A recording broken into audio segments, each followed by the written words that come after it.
That's the beauty with Dali, is that you are always surprised. There is always something that he did that I discover. Would it be furniture, jewelry, art, films, writings, beautiful novels that he wrote. So it's a very eclectic and diverse talent that he had. Dali has always represented women in a beautiful way, powerful, equal to men, free, liberated. And I would say that this was not common to all the surrealists. The position of Dali was quite stunning at his time. Very early on, when he was in Spain, he was a great friend of Luis Buñuel, and they did 2 films together, which are probably more Dalinian than Buñuelesque at the time.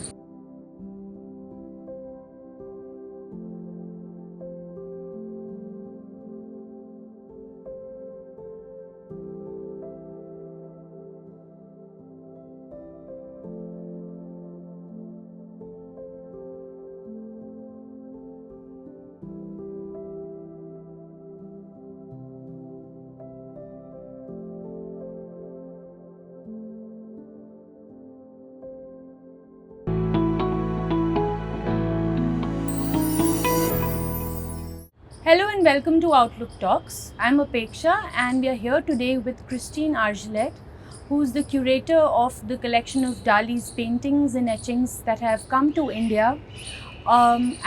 Christine's father, Pierre Argillet, had worked with Dali over nearly 3 decades, and we are seeing the paintings here from his collection. So welcome to Outlook Talks. Good Christine. afternoon, Apeksha. Good afternoon.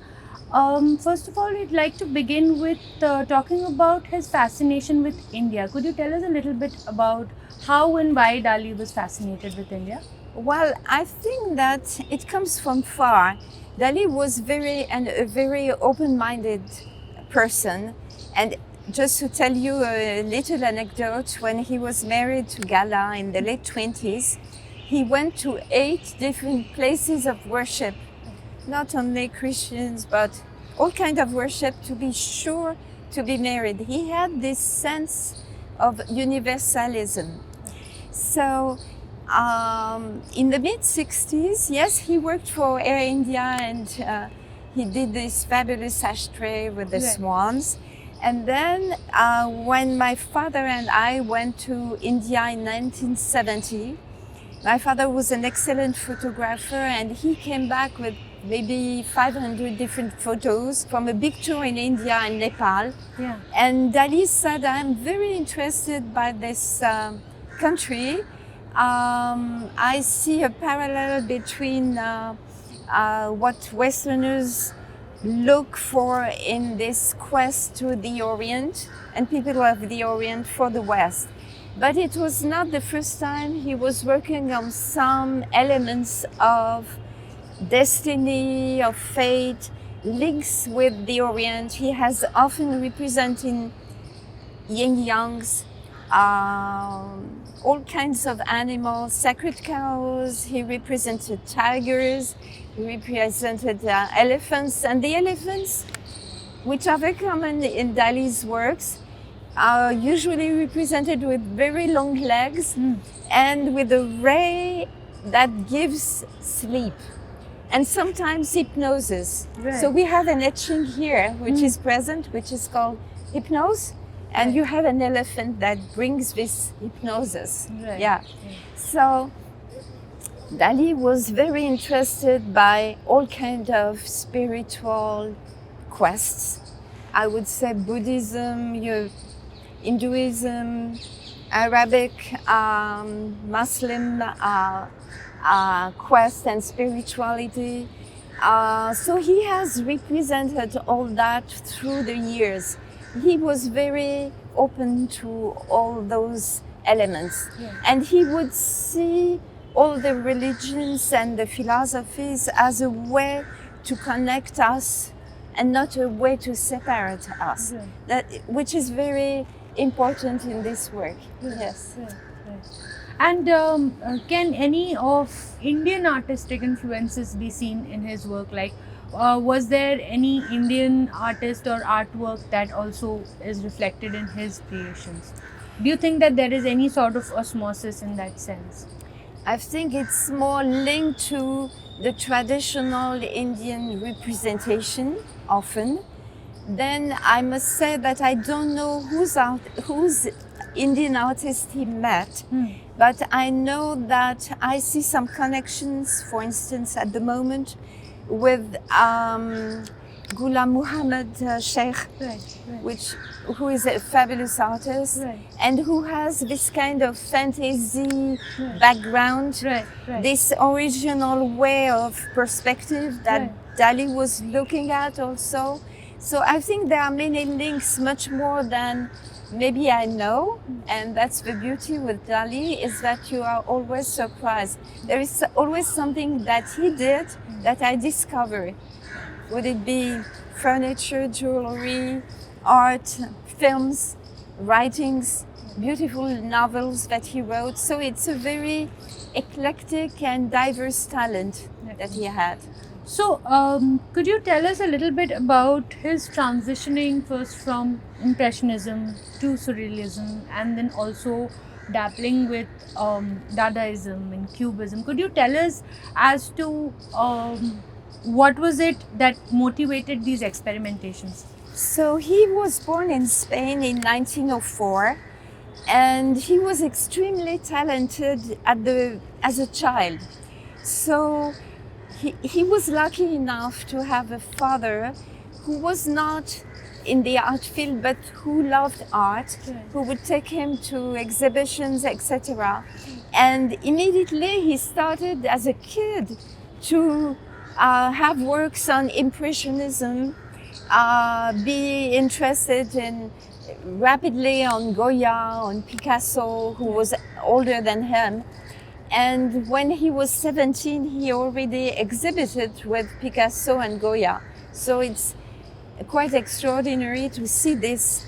But what pleased him in the Dada first and Surrealist movement is the freedom of thoughts. You know, in Europe, we were coming after the First World War, where we had tremendous deaths, and people wanted to change things, to break the frames, to be very free. And he loved that idea. And going towards those, as you mentioned, those different movements, one after the other, was a way to find his path. So finally, Surrealism and the link with the dream was the most talking to him very early on. And Surrealism started in 1924 with André Breton. Dali took part of it. And then rapidly, André Breton was trying to frame Surrealism in certain things, and that was not corresponding to this movement that was very large and open. So Dali, in a very famous moment, went to one of the meetings and came with maybe 20 different pullovers, one over the other. And each time André Breton was saying something very strict, Dali would remove one of the pullovers, and then he removed the 20 pullovers, and then he left and he said, the movement is not for me, I want to stay free. So he's one of the famous surrealists, but he separated from André Breton, like many other artists did after these years. But it took them longer. Dali went free very fast. And so a lot of the artworks that have been showcased here feature women and women's bodies. Do you think there was any particular kind of interest that Dali harbored for women's bodies? Well, he was a man. He had a wonderful, beautiful wife, Gala. She was very beautiful, and to the end, because she died before him and she was older than him. She was very athletic and very well read. It was a wonderful woman. I think it was his muse. She was also more than that. She was structure in the house, the architecture of the house. She always said that Dali was unable to take care of his material life, so she would take care of everything, and she was so important to him. And he said, without Gala, I wouldn't have been able to live. So she was very important, and it's her that we see in all those drawings. Right. As far as I knew her, she's the one we see. The different women are always Gala in a different situation. Yeah. So it's true, and something notable, especially for this period of time, Dali has always represented women in a beautiful way, powerful, equal to men, free, liberated. And I would say that this was not common to all the surrealists. The position of Dali was quite stunning at his time. Yeah. And for this particular exhibition, why is it that only etchings have been selected for this collection? I mean, were there other artworks, other kinds of artworks that were there? Why was it that this particular selection was made? Yeah, there is a reason for that. Right. My father started as a journalist Right. and a photographer, and he loved the black and white works. Right. So he started to collect all those black and white drawings, etchings, and one day he went to these surrealist artists and asked them, commissioned them for illustrations of novels, of poems, and so on. So it started very much with the black and white, and the etchings are part of that. Yet many of these etchings here have been colored afterwards with a watercolor by Dali. But the main idea was the graphic art, and it's why you see a lot of that. There are also watercolors that we have, original watercolors, tapestries, some paintings that have stayed at home for the moment. But what I wanted to show, especially here, was the hippie series and the link to India. So it's what motivated my choice. Right. Yes. And could you give us some insights into the relationship that your father shared with Dali? They had a very common way of seeing things. Not that my father was an artist, he was not. He was a great photographer, but he was not a painter. He had a love for art, and I think that they were sharing a lot of books. They were going to theater pieces together. Yeah. My father would help Dali create happenings in Paris, and all this was more friendship than a work of publisher with the artist. It was a very special way of working, and Dali was very appreciative. And when my father would tell him, "Oh, you know, this piece," Dali would say, "Well, it's not for you, I know that.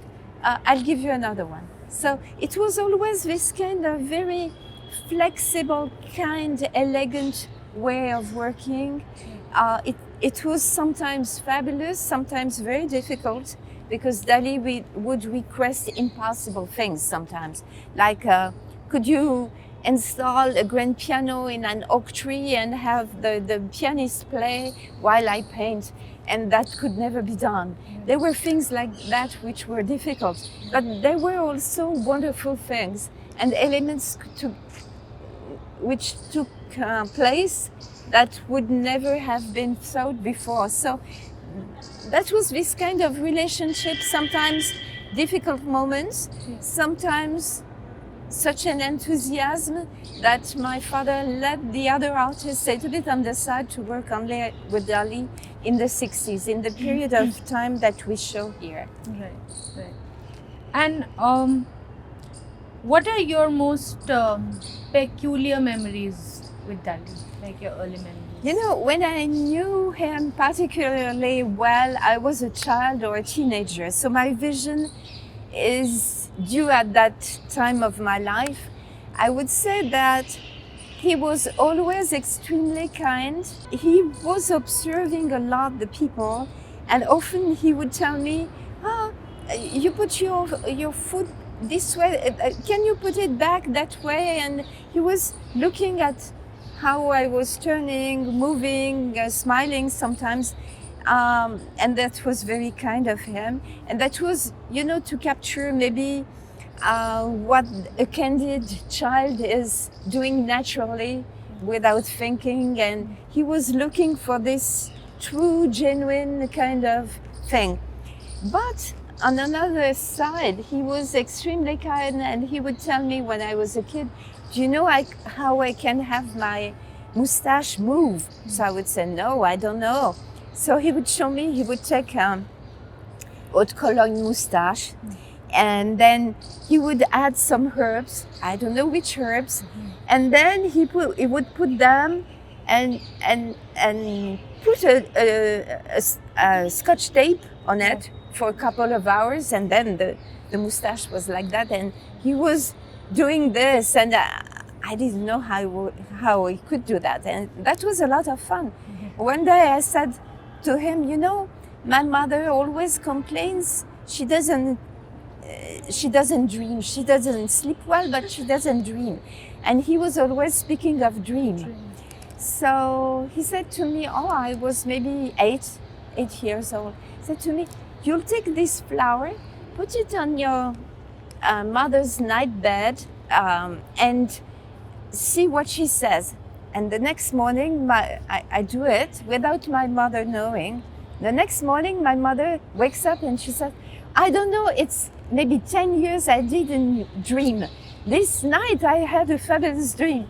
So I went to Dali and I said, yeah, it works very well. So there was this kind of, grandfather-child attitude, which was extremely kind and charming. And at the same time, I had the chance to see him paint in his studio in Spain. So that was very extraordinary. He was extremely rapid. He was whistling and talking to people at the same time. And he was going very fast. That was surprising. So I remember that I had that pleasure to see him. And on an easel, he had always a small canvas with geometric shapes, only geometric. And people would wonder, what is that? What is this geometric shape? And Dali would say, well, I always work on the golden ratio. And I start my paintings with those lines, and then I insert my work in it. So it's totally different of what we have here, which is like sketches, very spontaneous, direct, coming from his mind immediately. When the paintings that we know usually quite well by all the catalogs and exhibitions we saw are matured, well-reflected works that took a long time to create. This is more immediate. So it relates more to his direct impulse. And for that reason, it's complementary, I would say. Yes. And how did your father and Dali chance upon meeting? How was their first encounter like? I think they met very early in the 30s at a congress in Amsterdam, and my father was fascinated by the drawings of, as I said, the drawings of Dali, his capacity to draw like in the Italian Renaissance. He had a fabulous drawing. And they connected at that moment, and they wanted to do something together when the war happened. And Dali fled to New York for 8 years, and my father found him much later in the late 50s, and it's when he decided to work on the Greek mythology, which is presented here. And that was not easy at the beginning, because when my father was not there to take the copper plates to print them, Dali would sell them to somebody else. And my father was furious, and he would tell him, you know, Dali, you cannot do that. We have a contract, you cannot sell what is precisely prepared for publications to somebody else. But Dali would say, oh, it doesn't matter, I'll do a better one for you. That was true, but my father was upset. And so he decided that all summers we would go and spend July, August in Spain in the hotel in front of Dali's house. And so my father would get his plates immediately and have them ready for the publication. So it's how it slowly happened. And then my father had so much pleasure working with Dali that he left a little bit aside the other surrealists and worked extensively with Dali. So it's a very large collection of etchings. There are 200 different ones. And that stops in 1973 when Dali said, I don't want to etch anymore. And my father said, well, then in that case, we stop the publications. They went on different things, but which were different. Yes. And since we're talking about the times of the war, Dali's political leanings have also been contentious, and there's been, they've, especially within the history of the Surrealist movement. So what are your thoughts on that? So my talk on that is that, first thing, Dali loved to shock the bourgeois. That was an immense pleasure for him to do that. So he wanted to create a reaction from people. And this reaction sometimes was stunning. So for instance, just before the Second World War, he made a painting where you see an old telephone handle over a plate. And in the plate, there is a small picture of Hitler. And Dali represents this telephone with a line that is cut, a wire that is cut, saying, well, it was 1937, he wouldn't see any possibility of dialogue with Hitler. Some people interpreted it as a fascination for Hitler. No, it was not. He hated all that which was violent. He hated the bullfights in his country. He hated the war. He hated Hitler. But the way he was saying it was a way that was not always understood. And for instance, there was a moment when I was in his hotel in Paris. I was maybe 13, 14. And I remember I was with my father, and there was a crowd in the suite, because when Dali was in Paris, everybody was coming. And suddenly, in the middle of this crowd, the telephone rings, and the secretary goes to the telephone and says to Dali, Dali, there is an old lady, she wants you, the concierge of the hotel says she wants you to sign a paper against the torture. And Dali said, oh, yeah, but not now, we are too many. 2 minutes later, the telephone rings again, and the secretary says, well, Dali, the concierge says the lady is old, she cannot come back, it's difficult for her. So Dali, who was a very kind person, says, well, have her come. 2 minutes later arrives an old lady, very strict like that, and she says, without saying hello or anything, Mr. Dali, I want you to sign my petition against torture.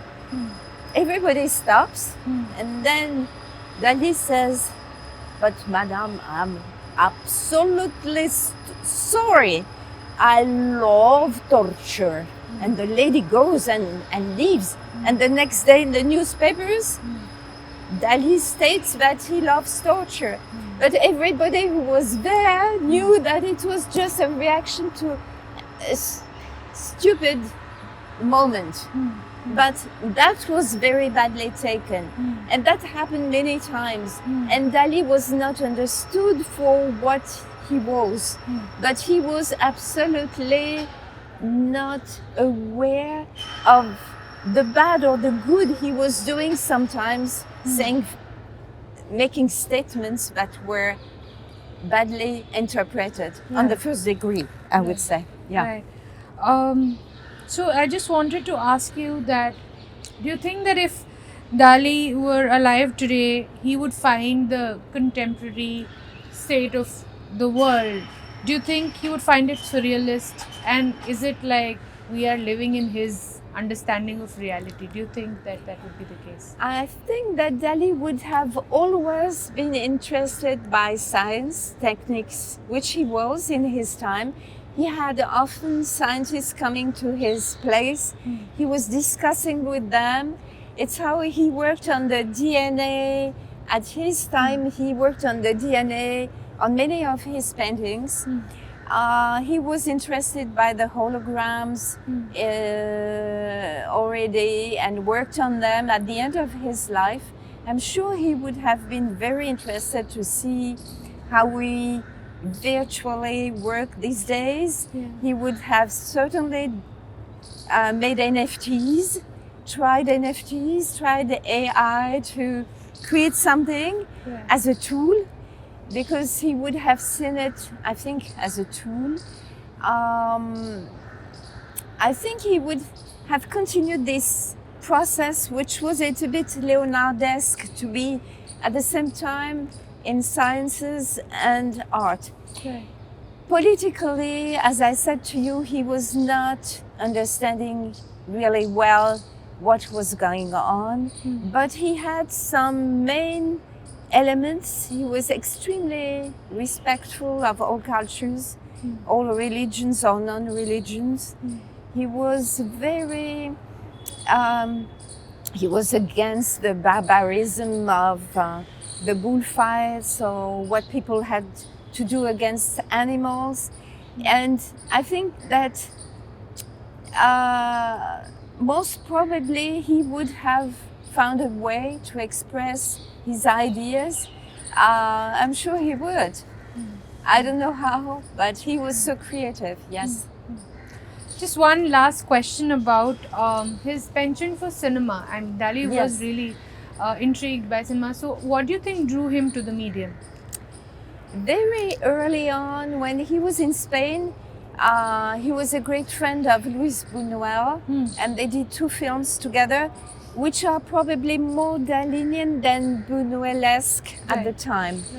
And then when he was in the US, yes, he worked with Hitchcock on Spellbound, and I think he was fascinated by the succession of the images and the rhythm that it implies, the fact that it's bringing to life in that way. So he cooperated also with Walt Disney for animated film called Destiny, and which is not very long, but has all the elements of Dali's paintings. He loved to paint on it. And I heard that, because I live also in Los Angeles, that he created more than 2,000 or 3,000 drawings to prepare this animated film.